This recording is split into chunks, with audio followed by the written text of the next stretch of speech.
Estamos de volta com mais um bloco, aula do Goiás Mais Enem. Vamos lá então, agora a aula é de língua portuguesa, Manu. Deixa eu chamar aqui a professora Sara. Na verdade, a nossa aula é de literatura, né, professora? Isso aí, João. Olá, pessoal, isso mesmo.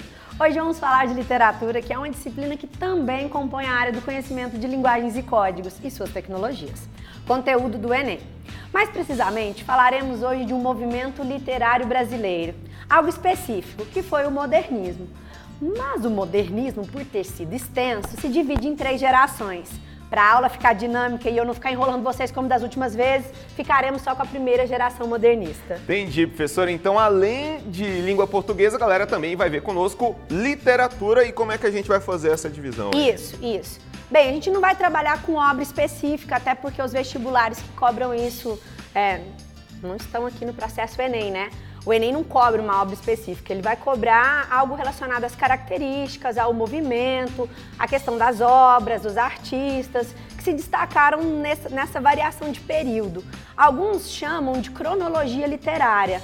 Não vou entrar em discussão, não vou entrar nesse propósito. Vamos ficar em cada encontro que a gente tiver de literatura apenas com o movimento. Logo, é importante que a gente faça a revisão dos movimentos e autores das obras nacionais, mas sem ficarmos presos a essa cronologia, até porque ela gera um certo desconforto para alguns teóricos. Bom, assim, em primeiro momento pode parecer complicadinho, porque se pensarmos que a literatura brasileira surge no início da colonização, né, professora? Serão muitos movimentos, muitos autores e muitas obras também, né? Verdade. E sei que talvez isso cause desânimo, mas não vamos racionalizar o quantitativo. Vamos nos prender às grandes contribuições que cada movimento trouxe à nossa cultura. Para isso, vamos revisar o conceito de literatura? Veja o slide comigo. Literatura é uma palavra que vem do latim litera, que significa letra. Ela é uma das manifestações artísticas do ser humano. Representa também a comunicação, a linguagem e criatividade, sendo considerada a arte das palavras. Ela pode ser representada em prosa ou versos.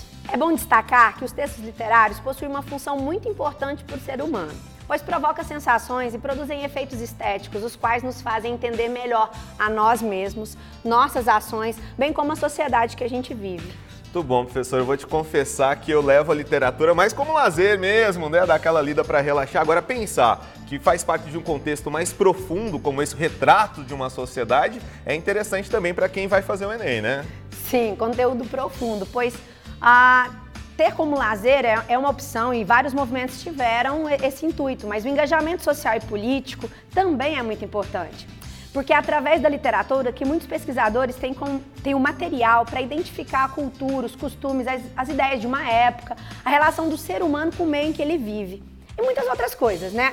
E falando em engajamento político e mudança social, vamos falar do modernismo? Bora lá, vamos lá. Vamos sim. Atenção aí, galera, que esse assunto com certeza é importante para a prova do Enem. O modernismo no Brasil teve como marco inicial a Semana de Arte Moderna em 1922, momento marcado pela efervescência de novas ideias e modelos. Ele surge num momento de insatisfação política no país.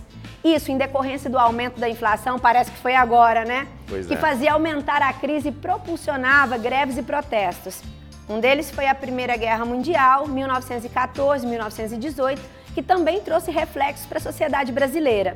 Assim, numa tentativa de reestruturar o país politicamente, também o campo das artes, estimulado pelas vanguardas europeias. Encontrou-se a motivação para romper com o tradicionalismo.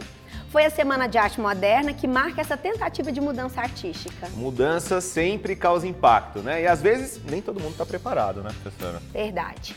Sim, não foi fácil, pois os jovens à frente deste movimento foram ofendidos, não valorizados e tiveram muito trabalho na busca de aceitação, pois eram vanguardistas, ou seja, estavam à frente do seu tempo. Suas ideias rompiam com o tradicionalismo da época. Essa primeira geração foi chamada de fase heróica e se estende de 1922 até 1930. E daí, o movimento se dividiu em gerações, porque imagino que o contexto histórico tenha sido diferente a cada época, né? Isso. E como disse, o reflexo de como o povo vivia e sua relação social, pois o movimento possui características distintas em cada geração.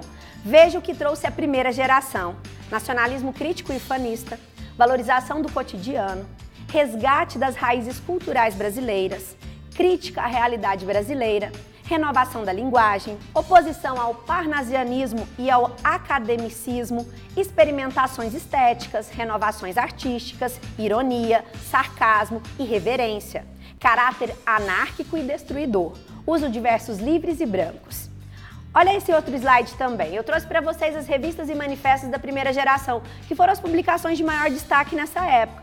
Clashon em 1922, Estética em 1924, a Revista em 1925, Terra Roxa e Outras Terras 1927 e a Revista da Antropofagia. Manifestos, teve o Manifesto da Poesia Pau Brasil em 1924, o Manifesto Antropófago em 1928, Manifesto Regionalista e Manifesto Anhangaçu, verde e amarelo em 1929. Posso dizer uma coisa para você? Você tem acompanhado comigo nos slides e deve estar pensando assim, mas o que esses manifestos, o que essas revistas trouxeram? Queria te dar um conselho. Tente ver os textos dessa época. É muito importante que quando a gente estude um movimento, que a gente leia o que foi produzido naquela época. Não é difícil.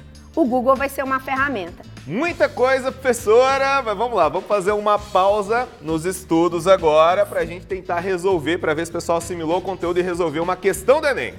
Sim, eu sempre me envergonho no desfecho dos programas porque é quando eu percebo que falo e falei demais.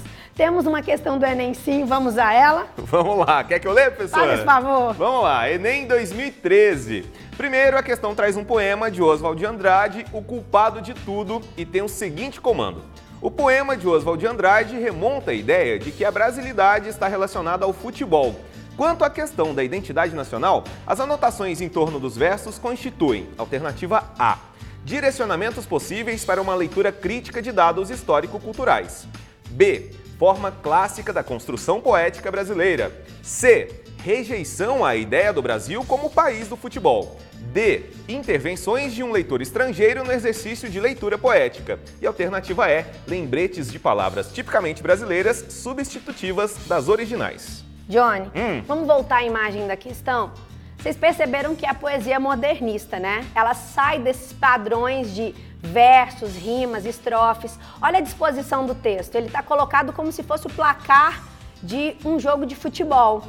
E percebeu que há anotações aí do lado, anotações do autor, do Oswald de Andrade. Então a resposta é a letra A.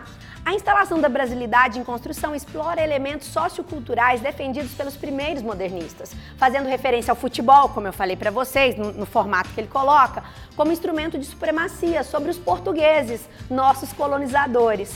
As anotações feitas em torno dos versos denunciam os possíveis direcionamentos para uma leitura crítica dos dados históricos culturais. Conhecer algumas das características da primeira fase do modernismo é fundamental para a resolução da questão. Tudo bem, professor? Adorei a aula de hoje. Ai, obrigado, bom. Até a próxima. Agora eu vou ali na Manu para saber qual é a próxima aula de hoje. Próxima aula, matemática, professor Marcão. Até lá.